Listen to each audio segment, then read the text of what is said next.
From the Ticats Audio Network, this is Ticats Today with Louie B. Yes, it is Ticats Today for a Friday, October the 1st, 2021. Happy October to you.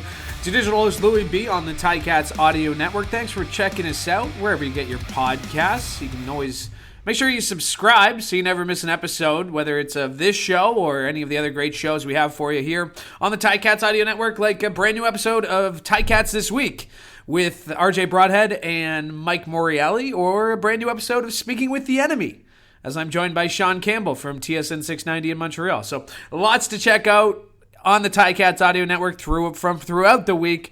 And, of course, it's all getting you set for tomorrow's broadcast of the Ticats and the Montreal Alouettes. Is a 4 o'clock kickoff.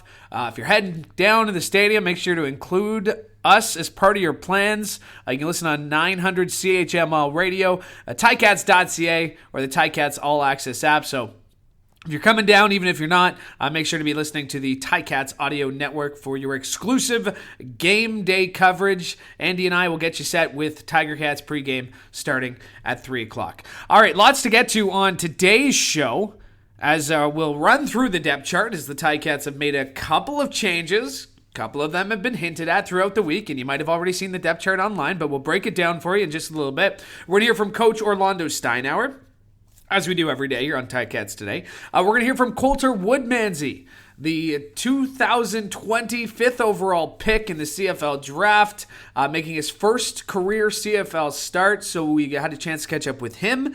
And I also sat down with Courtney Stephen.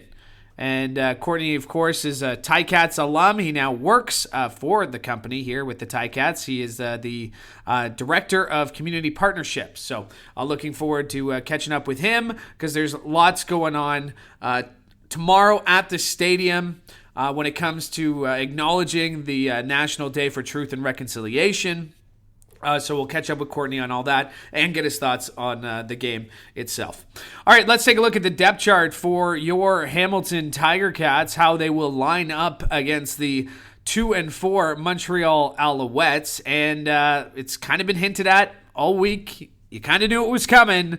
But Jeremiah Masoli set to take over the starting job at quarterback. He's been backing up Watford the last few weeks, but he is good to go. He will start at quarterback for the Ticats, his first start since week 2 against the Saskatchewan Roughriders. So some time away, but Masoli is ready to go. And he'll have a couple of familiar faces as Braylon Addison and Brandon Banks also return to the lineup. So huge additions. Braylon Addison making his season debut. Brandon Banks coming back after getting injured in the Labor Day Classic against the Argos. So two huge targets for Jeremiah Masoli right away. Rounding out the receivers, you got Dunbar Jr. on the short side alongside Jalen Acklin at slot back, and then out wide you got Tim White. So the Ticats going with the All-American receivers to start this one. Up front, you got Okafor, Revenberg, Sirocco, Woodmansey, Murray, left to right. So there you go. Coulter Woodmansey, as mentioned, the 2020 5th overall pick in the CFL draft, will make his first career CFL start, and we'll hear from him in just a little bit. No changes in the backfield, as it's Sean Thomas Erlington, Jackson Bennett, and Malik Irons, and then Nikola Kalinic and Felix Garand-Gauthier backing up him at fullback. So that's how the Ticats offense will line up. On defense, no changes. For about, I think this is the 5th week in a row, the Ticats will not make any changes on defense. There are some depth moves, as Chris Frey Jr. is in. That's basically it. Desmond Lawrence is in, and Thua Kelly is out. But the Ticats lining up on defense up front. Front four, you got Jagarrett Davis, Teddy Laurent, Dylan Wynn, Julian Hauser. Up the middle, no surprises here for the 8th game in a row. At linebackers, Simone Lawrence, Jovan Santos Knox, and Cameron Kelly. And handling the secondary duties, Jamal Roll, Cariel Brooks, Tunde Adelke, Seontae Evans, and Frankie Williams. Maybe one change, we will mention that Mike Daly set to return from injury as well. He's listed as the third free safety behind Katsantonis and Tunde Adeleke. So that's how the Ticats will line up against the Montreal Alouettes. Let's hear from the head coach of the Ticats. Here's what Orlando Steinauer had to say after walkthrough today. I think it's the healthiest we've been. Definitely, it's the healthiest we've been completely. Complete. Yeah, I don't know. We're always going to be a work in progress from week to week, but I think without a doubt, this is likely the healthiest that we have been. If they want him to run the ball, Louis, he's going to get yards. He's the type of guy that falls forward after contact. So, the further down, if you hit him at 5, he's probably going to get 8. And if you hit him at the line of scrimmage, he's probably going to get 3. So my point here is that he's going to get some yards. That's just likely what's going to happen. It's going to be to control it as much as we can. And we've got a tall task ahead of us. Looking forward to it, though. I think a better way to word it really is that he hasn't really had any setbacks. It's maintained, right? And that's the important thing. I would guess that the more he uses it moving forward, it's going to be a slow process and maybe getting to 100%. But I think that he hadn't had any setbacks, and that was the main thing. And that was the reason for the comment of wait and see, because ultimately until you put him through it, you really don't know. Well, when you have a guy that you anticipate may be ready in his first year, like Coulter, right. There's never really a great time to put him in there to shake up things, right? And so this is more of a collective thing that we've done as a staff to say, let's let the opportunity might be right now. Right. And otherwise it just gets keeping pushed a week later, and then it's, we're talking next year about how are you looking forward to it, even though he didn't play. Okay. So we feel like he's been working. He's got a great understanding. He's a tough kid. He's not going to play error free. We know that. He's going to be giving grace. But at the end of the day, if we didn't feel like he was ready, we wouldn't put him out there. I'm excited for him and for us. That is the head coach of the Hamilton Ticats, Orlando Steinauer, as he spoke to us after walkthrough today. Ticats getting set for the Alouettes. Should be a great game. Couple things Coach mentioned there. Obviously, Jeremiah Masoli had no setbacks through the week. Means he's good to go to return to the starter's job for the first time since week 2. And the Ticats looking for another win here against the Alouettes, trying to make it 12 straight wins at home. That is within 3 wins of their all-time record of 14 straight, which was from 1957 to 1959. And during this streak, they've won 6 times with margins of 8 points or less. So they do make it close. It is going to be an exciting game. Should be a great game here. If you're coming down, there's still some tickets available. You can go to ticats.ca. Try and get your hands on some last-minute tickets to be among the 18,000 or so that will be in attendance for Saturday's game. And in attendance will be lots of members of the Woodmansey family, as Coulter is making his first career CFL start, the 5th overall pick in the 2020 CFL draft. Obviously very excited for this moment, and we had a chance to catch up with him about what tomorrow's game is going to mean to him. Here's what he had to say. I'm so excited. It's been a long time since I've got a chance to start, and it's gonna be a lot of fun out there. I can't wait. Everyone's been such a help. I'm really very, very excited and ready to go. It's been a huge contributing factor. Chris, Coach Gibson, but also all the other veterans like Revenberg, Sirocco, Oak, Jesse Gibbons, Yarborough, all these guys the entire time this year, regardless if I was playing or not and who was up and down, we've really came together as a unit to help each other get ready. So even when I was not taking reps at the first, they were giving me the information I needed to know what was going on. I was getting coached up by Rev every day. Same thing with Van Zyl in practice. They're helping with my technique. So this whole year, I've gotten a ton of help from all of them. Coach Gibson's been amazing with getting me prepared. The whole coaching staff. Yeah, the whole family's coming out. I got a lot of people. They're all really excited. They all got their jerseys and everything else, and it's a cool moment for us. Manzi has. I feel really good. Our preparation all week has gotten us ready for this. They're a very good front. Don't get me wrong. They're very talented players, but we prepare and we're ready to go. And when we are us as a team, no one can touch it. We're going to be ready to go. This offensive line group, we've improved so much throughout the year. The other guys have worked so hard. We're all working as a unit. I feel very, very confident in our preparation to go and be successful tomorrow. That is Coulter Woodmansey, offensive lineman, right guard for the Hamilton Tiger Cats, as he spoke after walkthrough, ahead of making his first career CFL start.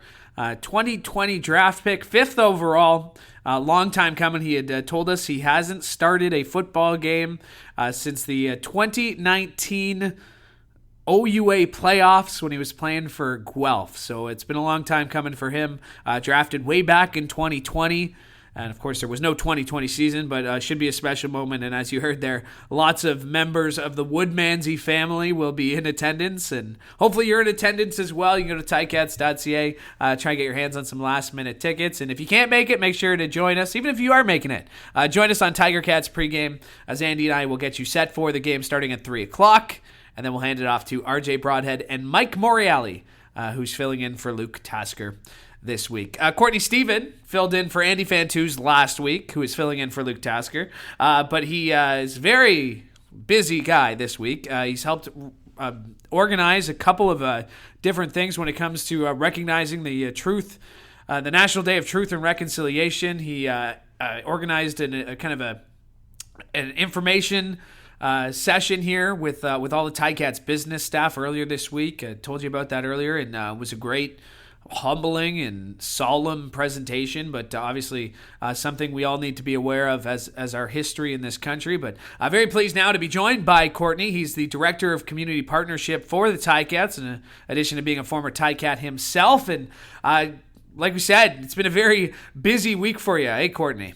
Yeah, you know what? And it's important time because so many of us haven't had an opportunity to dig into this the way that we should, because it wasn't something that was brought to our attention in school when we were growing up. You know, I went to school just short way out of the city here. So I'm sure that it was similar to what the education is like in Hamilton. But I think now that the fact that residential schools existed and it was so recent, I mean, 1996 is when the last school closed down. I think a little bit of that education is being changed, being reformed to include some of the most impactful parts of our history, because the things that happened in the past, they don't stay in the past. A lot of that trickles down into the way that we experience life today, and even more so for the communities that were directly affected, specifically the Indigenous communities. So the cultural education session that we had, the things we're doing to bring attention to the matter so that people can start their own conversations. It's all very important. And to that point, on Saturday, lots going on. I know there's Zach and the marketing staff is working hard getting video board stuff ready. So there'll be some acknowledgments on video board throughout the game, but there's also a lot else going on. Can you tell us a little bit about what else is going on Saturday? Yeah. So we are in an area where we have a very large Indigenous population. There's many First Nations, Métis, Inuit people who live in and around Hamilton area. So as part of that community, we've been in touch with many of the different people who do work in the Indigenous communities through Brantford Regional Indigenous Support Center, Hamilton Regional Indian Center. And just with their consultation, we found that it would be great to pay homage to all of those people by raising up the Six Nations flag at our game to show them that, we do stand with them, we support them, we acknowledge the things that have happened in the past. We know where we are on this land and who was really here first. And just to really be the conversation starter, because at this point in time, it's not for us to prescribe answers, but more for us to listen, learn, and just learn how we can support and be the best community members moving forward. So raising the Six Nations flag here at Tim Hortons Field, obviously that'll be not just symbolic, but a huge kind of moment here within this organization. And then also there's going to be I heard about 80 to 100 Indigenous youth from Six Nations. There's usually always about 20 who are here every week, but even more so coming for Saturday's game. Yeah, and it was awesome that it timed out well with the regulations from the government coming down that we're going to be able to open up the capacity to have more people attend the game. So we were able to go out, work with those community centers to find people who would be willing to come out and experience game day at Tim Hortons Field, because there's nothing like it. When you come down here and you get to escape from the busy everyday life and just take in a Ticats game, it's one of the best attractions in the city. So we're going to be bringing about 80 people out. And, you know, some of them are already Ticats fans, but for a lot of people, it'll be their first game, and it'll be an amazing weekend. Speaking of the game itself, shaping up to be a good one. Always good when East Division opponents go head to head. When you look at the Ticats, you look at Jeremiah Masoli's back, Braylon Addison's back, Speedy B's back. I mean, you're nodding your head along here. This team seems to be getting healthy at the perfect time right now. And you know what? It's all about that backstretch of the season when you're talking about the CFL. And in this league, you got to have 2, if not 3 quarterbacks who could get the job done. So it's going to be great to see some guys, some familiar faces that have been staples in this offense really back in there. I'm looking forward to seeing Braylon Addison. He's going to add a lot more versatility to that offense. In the last couple of weeks, we've been seeing a lot of run, play action, short game screens. I think Braylon's going to allow you to stretch the ball and do some more intermediate to deep routes, especially the same thing with Speedy B. Those guys really put stress on defenders and give you matchup problems all over the field. And then I want to ask you about a position, obviously, you're very familiar with. A guy like Mike Daly getting back into the lineup. What can you say about Mike, what he brings, and especially for a special teams like group that's so young, but that's doing really well? Nick Cross, like all these guys are playing really well. What does it mean to have Mike Daly back in the lineup for this team? Man, Mike Daly is one of those guys who's battle tested, and he's going to give you a contribution in every phase of the game that he gets a chance to participate. So having veteran leadership on that sideline, who's been in tight games, who's been in those division rivalry games, who's been to the playoffs, a guy who's not really easily shaken, that gives you a lot more confidence in those late fourth quarter situations where you have to really make a play. So adding value wherever he may be. If he's running down on kickoff, you know there's going to be some pads clanging. And if he's back there on defense, you know everybody's going to be exactly where they need to be. So it's great to have him in the lineup. How important is it for the defense, the consistency is still there? Because Montreal's coming into this game, highest scoring offense. They've scored the most points. They've put up the most yards. How important is that consistency when it comes to, you know, that prep through the week and just kind of that week-to-week improvement? Man, consistency on defense is everything, because there's only 6 receivers they can put in a route. They got 1 quarterback and they got 5 O-linemen, right? So really doing the fundamentals and the basic stuff at an unconscious competence level is what really separates the teams who are good all the time from the teams who have peaks and valleys in performance. I think what you're going to see is a very, very talented quarterback in Vernon Adams coming in here with, you know, great running back in their backfield who can balance out that run-pass game. But our defense, you know, as long as they do what their brand of football is, which is be disciplined, be tough, don't commit a lot of penalties, and suffocate that deep ball, you're going to force Vernon Adams to be very creative, move in the pocket, and hopefully throw some errant passes that'll end up in the black and gold hands. Well, we know one thing about this Ticats defense is they're ball hawks, right? I mean, Deontay Evans is a ball hawk. I mean, Frankie is a ball hawk. I mean, and do you salivate at the opportunity of going up against a guy who loves taking deep shots? I feel like this secondary has been watching Vernon Adams tape all week and probably know him just as well as he knows himself at this point. Man, you got to lick your chops when you're going up against somebody who's got a big arm, somebody who likes to move, because traditionally a quarterback is meant to stay in the pocket and set their feet and deliver. Vernon Adams, sometimes the gift can also be the curse. And when he gets outside of that pocket, he can create more plays and be a threat. But when you're on the move, naturally, you're going to be a little bit less accurate. So as we stuff them up, because I'm predicting that we stuff them up on that run and they have to go to the pass. If he starts to get itchy and wants to stretch the ball down the field, there's going to be opportunities for turnovers and big plays for the Ticats. Well, it should be a beautiful afternoon for football here at Tim Hortons Field. Court, can't wait to see you down here. And obviously lots going on, so I know you'll be a busy man, but hopefully we'll connect on game day.